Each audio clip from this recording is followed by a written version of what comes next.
में आंसू मेरे छोड़ के न जा, तुझको कसम है दिल तोड़ के न जा।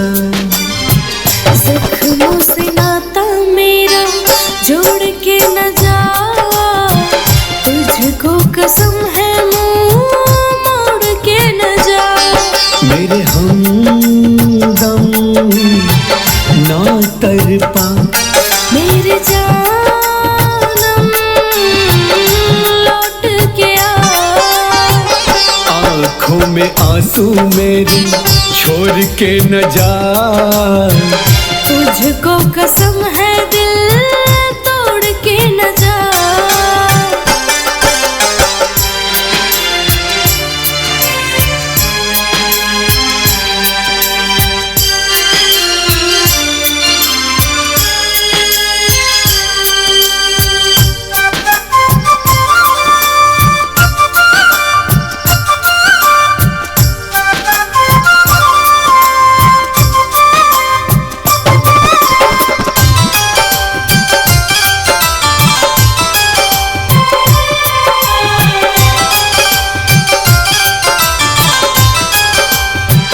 तेरे बिना मैं कैसे जीऊंगा, दर्द जुदाई का कैसे सहूंगा।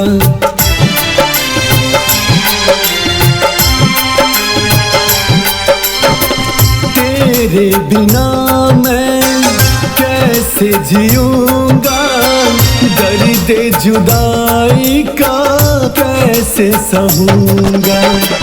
सच ही कहा था प्यार में किसी ने, बेगाने हो जाते हैं अपने। मेरे हमदम ना तड़पा, मेरे जानम लौट के आ।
प्यार में जाने कैसे काम करते हैं, झूठ ही मोहब्बत को बदनाम करते हैं।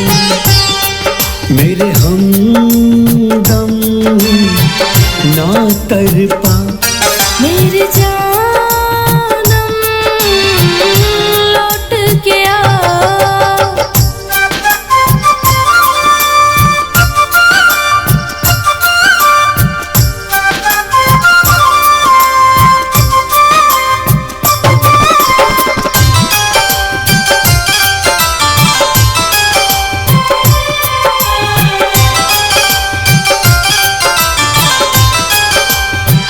कैसा नसीब मेरा लिखा है विधाता, गैरों ने तोड़ दिया अपनों से नाता।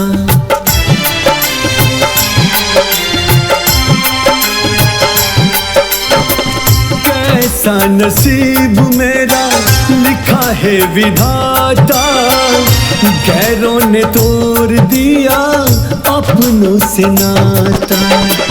जान गई मैं भी सारी सच्चाई, आओ पास तेरे चाहे रोके खुदाई।